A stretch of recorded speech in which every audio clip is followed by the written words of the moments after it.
अमृतसर के अंदर तांगे हैं। मैं मलेरकोटला आज तक नहीं गया, लेकिन मुझे ऐसा पता नहीं क्यों बार बार ख्वाब से आते हैं कि मलेरकोटला में तांगे चलते होंगे। दिल्ली में मैंने अधिकतर तांगे देखे हैं, आज वहाँ शायद ना के बराबर हैं। और तीसरा एक बहुत बड़ा शहर जो आज भी तांगों को बचाए हुआ है वो है हरिद्वार। किस्सा ये कि तांगे वाला जो शख्स है वो सरदार है।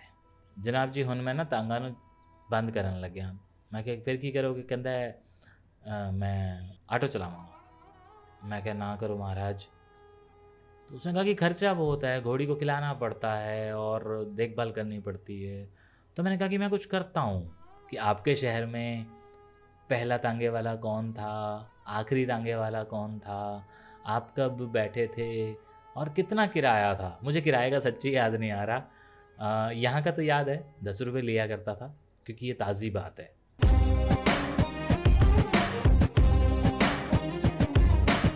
चलिए आज तांगे की सवारी करते हैं। याद कीजिए कब बैठे थे, किस उम्र में बैठे थे पहली बार तांगे में। नहीं आएगा याद, मुझे भी नहीं आया, लेकिन मुझे यही याद आया कि मैं लास्ट टाइम कब बैठूंगा, और आपको भी याद आएगा कि आप लास्ट टाइम कब बैठे थे। तांगे की सवारी जहन में आते ही बहुत सारी बातें आती हैं, लेकिन सबसे पहले मुझे ओपी नैयर साहब याद आ जाते हैं। वो घोड़े की टक टक का जो उन्होंने हमारी हिंदी फिल्म इंडस्ट्री के गानों में इस्तेमाल किया है वो किसी और ने नहीं किया। चलिए आपको बहुत सारे गाने आशा भोंसले और मोहम्मद रफ़ी के याद आने शुरू हो जाएंगे। उसके अलावा तांगा कितनी सारी फिल्मों में आपने देखा होगा, लेकिन आपने अपने शहर में जितने तांगे देखे थे उनमें से आपका पसंदीदा कौन सा था, ये भी याद कर लें कि आखिरी तांगे वाला कौन सा था। क्योंकि मसला, मुद्दा और टॉपिक यही है, क्योंकि आज की डेट में तांगे वाले नहीं हैं शहरों में। मैं जहाँ बैठा हूँ इस शहर में कुछ बरस पहले एक तांगे वाला हुआ करता था, जिसको मैंने ज़ाती तौर पर बहुत कोशिश की कि इसे बचा लिया जाए, इसे बंद ना होने दिया जाए। लेकिन ये किस्सा है, शायद इसी वीडियो में आगे बता दूंगा कि क्या हुआ था। और जहाँ हांसी शहर में मैं रहता था जब छोटा था, वहाँ पे एक तांगे वाले थे। आज भी बाबा बंदा बहादुर जो हैं प्रताप बाज़ार के अंदर गुरुद्वारा, उस गुरुद्वारे के जस्ट सामने एक बिल्डिंग है। वो बिल्डिंग जिनकी है वो हमारे शरीक हैं, और उन्होंने अपनी कुछ दुकानें नीचे किराए पे दी हुई हैं। उन दुकानों में एक मनियारी की दुकान थी, जनरल स्टोर की दुकान थी, राजेंद्र नाम था शायद। 2 भाई थे। इनके जो फादर साहब थे वो हांसी शहर के अंदर तांगा चलाया करते थे। मुझे और कोई रेफरेंस याद नहीं आ रहा है, फिल्मों के बहुत से हैं, लेकिन जो वो हैं और यहाँ का है वो बताने जा रहा हूँ। तो वो जहाँ उनकी दुकान है यानी कि प्रताप बाज़ार, वो उसके पीछे से कहीं से आया करते थे और शाम को वहीं से गुजरा करते थे। वो मुझे उनकी मेमोरीज़ याद हैं। उनके तांगे पर बहुत बैठा हूँ मैं, और बहुत में से ये कह लें कि छोटा सा शहर है और तांगा जो चलता था वो ज़्यादा चलता था। ज़्यादा क्या, वहीं चलता था, रेलवे स्टेशन से सारे शहर के अंदर चलता था। और तहमद चेक वाली लुंगी से थोड़ी सी अच्छी वो डालते थे। और चाबुक मुझे याद नहीं आ रहा, ये फिल्मों की उपज है कि रखा जाता है, रखा जाता होगा, पता नहीं वो कितना मारते थे, मुझे सच में याद नहीं है। और लेकिन जैसे हमने फिल्मों में देखा है कि तांगे वाले बतियाते बहुत हैं, मुझे याद है कि वो बहुत तो नहीं, लेकिन हाँ बतियाते थे, किसी के कहने पे बतियाते थे। और तांगे वाले लोग जो और थे वो उनके चेहरे मोहरे मुझे बिल्कुल याद नहीं आ रहे हैं। इसलिए मुझे तांगे की स्मृतियाँ बस इतनी याद हैं कि हाँ, क्योंकि तब बहुत छोटा था, अक्सर कहाँ आना जाना हुआ करता था, हम लोग भिवानी जाया करते थे मासी के यहाँ, तो रेलवे स्टेशन पे जाया करते थे। तो उसी से ही जाया करते थे, और जब वापस आया करते थे तब भी हमें वही तांगा मिला करता था। और लंबी यात्राएं मैंने हांसी रेलवे स्टेशन से नहीं की हैं, बचपन में छोटे होते हुए। तो उनका मुझे याद आ रहा है कि हाँ, तांगा हमारा लुप्त हो गया है। तांगे से आपकी बहुत सारी यादें जुड़ी हुई होंगी, इसलिए मैंने कहा कि चलिए आज तांगे की सवारी करते हैं। फिर जब मैंने फिल्में देखने शुरू की तो मैंने बहुत से तांगे देखे, बहुत से, मतलब फिल्मों के वो गाने देखे जिसमें तांगे वाला था। इवन तांगे वाला नाम की फिल्म भी है। और पता नहीं कि सारे तांगे वाले अपनी घोड़ी ही रखते हैं या कुछ लोग घोड़ा भी रखते हैं। तो मुझे अभी इस वो आप कमेंट में बताइएगा। हाँ, लेकिन आप ये मेन जो वीडियो का सार है वो ये है कि आप लोगों की स्मृतियाँ जो हैं वो कमेंट में ये ज़रूर बताइएगा कि आपने बचपन का, तो मुझे भी याद है, आपको शायद याद नहीं होगा, मुझे भी पता है कि आपको याद नहीं होगा, लेकिन आपको अपना आखिरी ज़रूर याद होगा कि वो कौन सा शहर था या कब आप बैठे थे। चलिए, अब जब मैं फिल्म इंडस्ट्री में काम कर रहा था, जब मैं वहाँ पे मुंबई में काम कर रहा था, तब अक्सर ज़िक्र होता था, लेकिन वहाँ पे भी मैंने कोई ऐसी पीरियड फिल्म और वो सब चीज़ें नहीं की थी कि तांगा किया जाए, हमारे सेट पे आए और हम लोग देखें। हाँ, लेकिन अभी आज ताज़ा तरीन जब मैं 47 की वीडियोस बनाता हूँ तो मेरी कुछ कहानियाँ हैं जिन्हें मैं पता नहीं कब इस ज़िंदगी में बना पाऊँगा। उनके वीडियोस उनको फ़िल्म की तरह, शॉर्ट फिल्मों की तरह, तो उसमें तांगे का ज़िक्र है, उसमें तांगा आता है और उसमें तांगा बार बार आता है।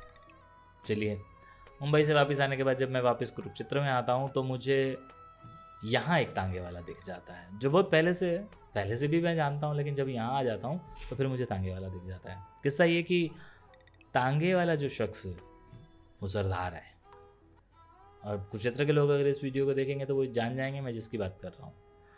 और मैं उसके तांगे पे बहुत बैठा हूँ और मैं उससे ज़ाती तौर पर बहुत पूछा करता था। मतलब मेरी कोशिश ये रहती थी कि मैं उसके दाएं या बाएं में ही बैठूं, वो जो सफ़र था। फिर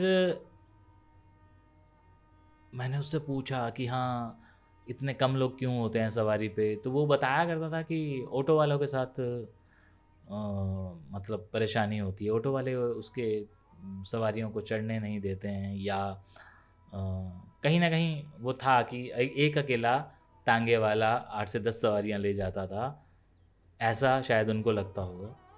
तो ऑटो वाला बड़ा परेशान, तांगे वाला बड़ा परेशान रहता था। और तांगे वाले ने एक दिन मुझे कहा कि जनाब जी हुन मैं ना तांगा ਨੂੰ ਬੰਦ ਕਰਨ ਲੱਗਿਆ। मैं क्या फिर की करोगे? कहता है मैं ऐ करांगा, ऑटो चलावांगा। मैं क्या ना करो महाराज।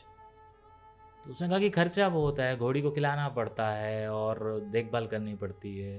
तो मैंने कहा कि मैं कुछ करता हूँ। तब जहन में आया, तो डिप्टी कमिश्नर जो यहाँ थे, मैंने उनके साथ मेरा एक अच्छा उठना बैठना था, तो मैंने उन्हें कहा कि ऐसा ऐसा कुछ है, आप उसे बचा लीजिए और उसको कहीं ऐसा एडजस्ट करिए कि उसकी रोटी भी चलती रहे और शहर को उससे फ़ायदा भी हो। तो कहते हैं तुम्हारा क्या विचार है, क्या योजना है, क्या प्लान है, वो बताओ। तो मैंने बड़ा ही अच्छा दिया था विचार। पता नहीं, मतलब हैं कुछ हमारे शहर के कुछ उल्टे दिमाग वाले लोग, कुछ अधिकारी, जिन लोगों ने उसको अमली जामा नहीं बनाया और उसका नुकसान। चलिए, एनीवे, मेरा प्लान ये था कि हमारा शहर ये जो है धर्म क्षेत्र के नाम से जाना ही जाता है, और यात्री यहाँ बड़े भाव से आते हैं। उनके दिल में होता है कि परिक्रमा की जाए।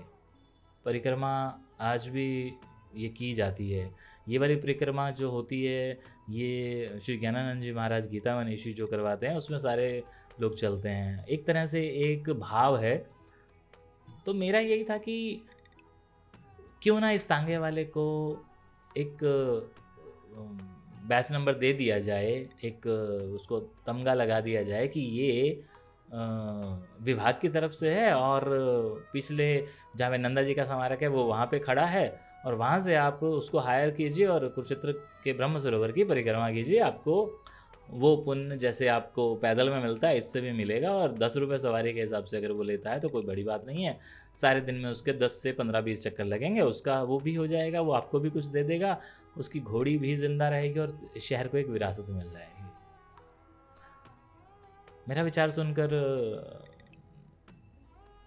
डिप्टी कमिश्नर साहब बोले कि मसला है केशव। मैंने कहा जी, घोड़ी लीद करेगी। तो मैंने कहा कोई नहीं, इसका भी तो कुछ ढूंढ लिया जाएगा, कोई बड़ी बात नहीं है, नीचे एक बड़ा थैला लगा दिया जाएगा।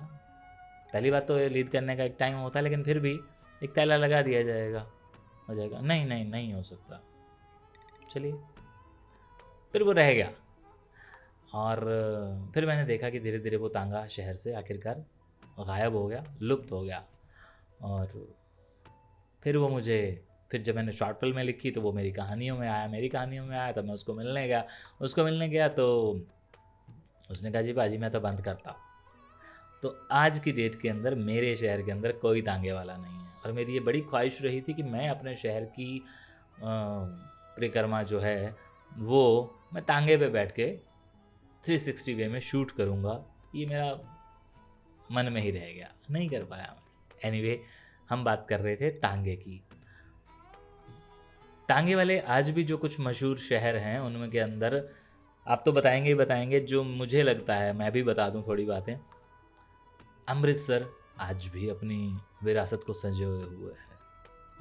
अमृतसर के अंदर तांगे हैं। मैं मलेरकोटला आज तक नहीं गया, लेकिन मुझे ऐसा पता नहीं क्यों बार बार ख्वाब से आते हैं कि मलेरकोटला में तांगे चलते होंगे। मलेरकोटला के नाम से ही पूरी हिस्ट्री मलेरकोटला की आ जाती है, तो आज भी लगता है कि वो शहर बदला नहीं होगा। फिर मैं जब बाबूजी के साथ जाया करता था, जब मेरा स्टडी पीरियड था या मैं स्टडी के बाद छुट्टियों में बाबूजी के साथ कपड़े लेने जाया करता था, जब बाबूजी का कपड़ों का काम था तो हम लोग जाया करते थे। कटले होते हैं वहाँ पे चांदनी चौक में, तो हम लोग कश्मीरी गेट उतरा करते थे, वहाँ से हम तांगे में बैठा करते थे। दिल्ली में मैंने अधिकतर तांगे देखे हैं, आज वहाँ शायद ना के बराबर हैं। सबसे ज़्यादा तांगे मैंने अपनी ज़िंदगी में एक साथ बड़े सारे। और तीसरा एक बहुत बड़ा शहर जो आज भी तांगों को बचाए हुआ है वो है हरिद्वार। इस बात से तो आप भी एग्री करेंगे कि हाँ जी केशव सही कह रहा है, हरिद्वार के अंदर तांगे बहुत हैं।